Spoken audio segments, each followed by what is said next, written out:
Welcome. It's time for Focus Africa. Now, the global stage has never been more complex or more revealing.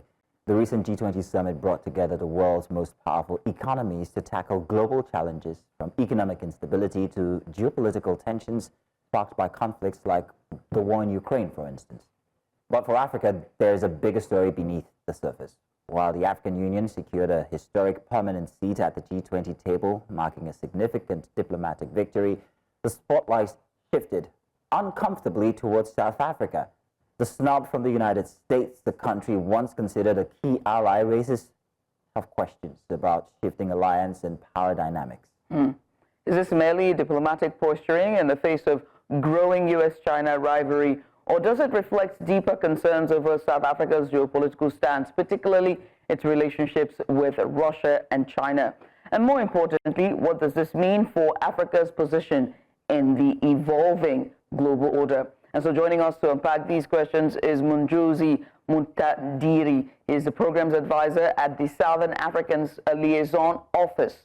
And he has deep insight into the regional diplomacy and Africa's role in global affairs.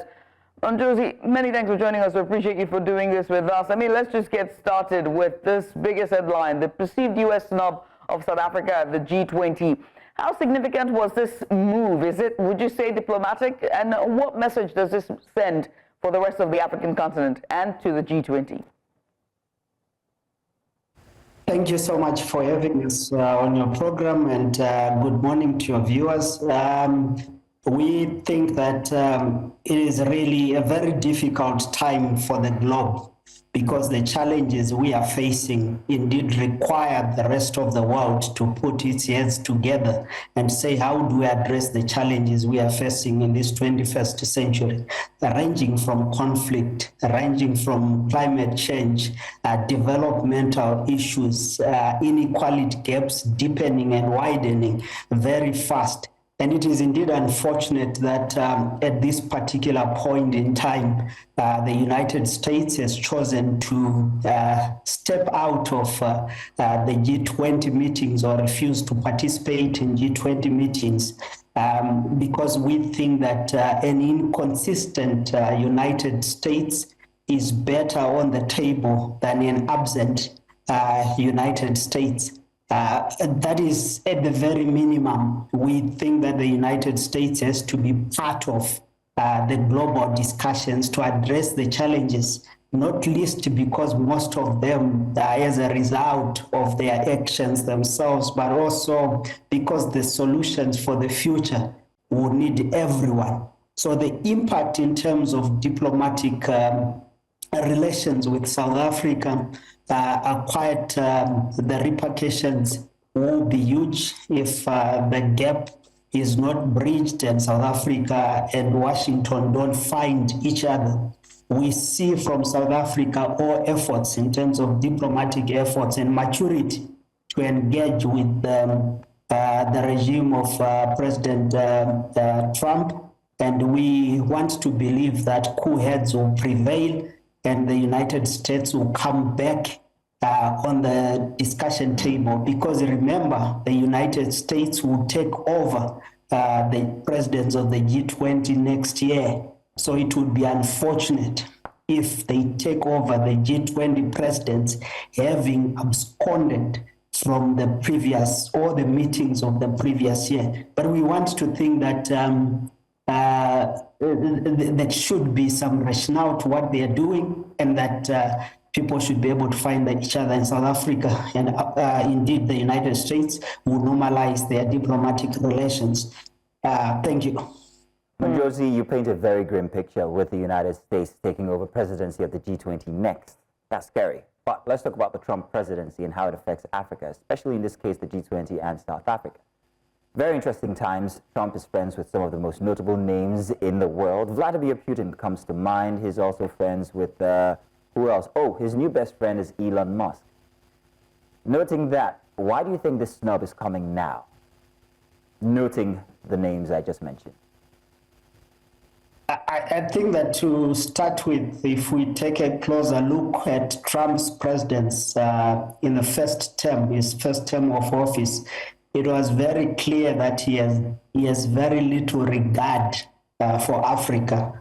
Remember, that's when he said something about some shithole countries in Africa and a number of other statements that really show that he had no regard for us.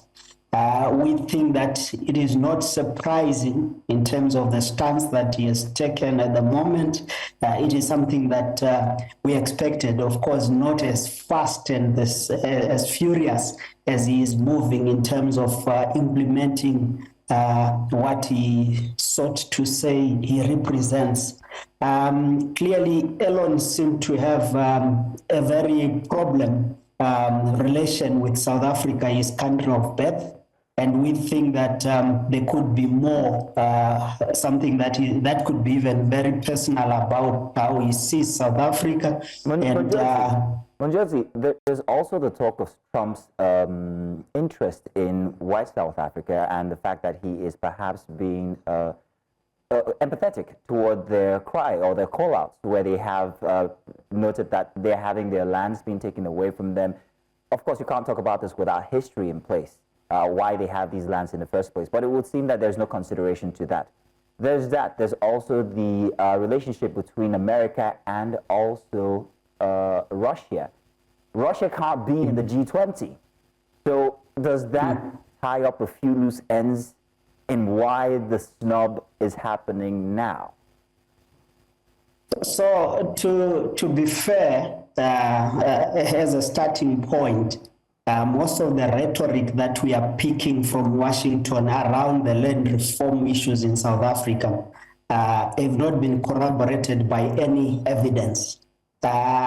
In fact, it would seem that White House has misunderstood or has been misinformed or misled by the real developments in South Africa on the ground. And that's what the South African government has been putting on the table. And that's why they have welcomed the United States' investigations into the law that has just been passed, into the material conditions on the ground in the farms, and be able to make an informed decision. So that's for one. And that's why we think that it seems that of course, a lot of people have highlighted that there is a small clique of white South Africans who are not happy with the law, who have lobbied the United States, and we continue to see videos of them lobbying the United States. But I think that these are issues that can be laid to bed by genuine, honest discussions on what really is developing, why the law was passed. One of the things that I think is very crucial is that South Africa should never allow its laws to be written in Washington.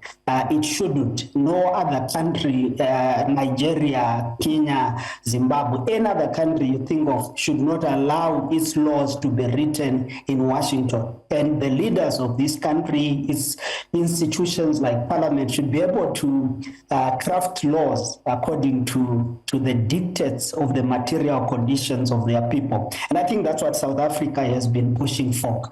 But also at a global stage, we think that Washington has already clearly indicated that South Africa's position in terms of Israel-Gaza conflict is something that they want to punish Pretoria for.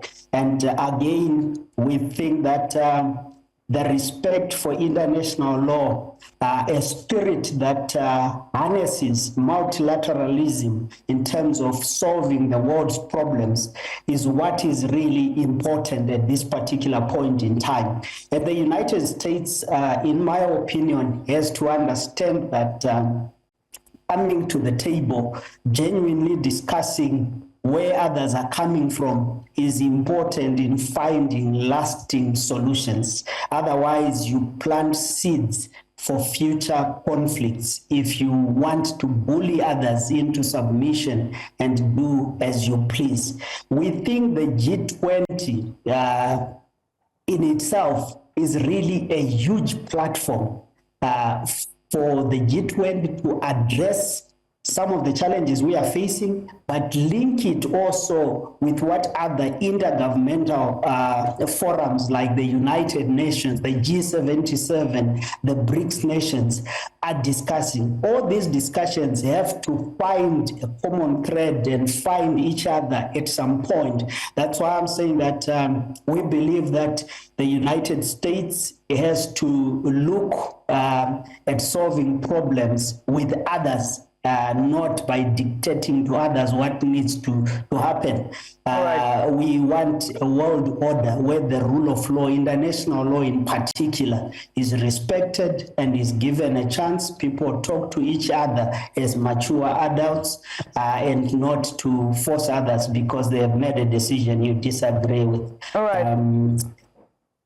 Yeah, Munjodzi, I mean, it's very thankful for that. And your final thought there, just a final submission, really just speaks to, you know, the global power struggles. As it intensifies, it begs to ask the question how Africa can sort of, African leaders, and they can navigate these waters and geopolitics to have a strong standing when it comes to, you know, global power and the global power stage. But thank you so much for taking out the time to join us this morning and for your insights in this discussion. We appreciate you for doing this with us. Thank you, Munjodzi.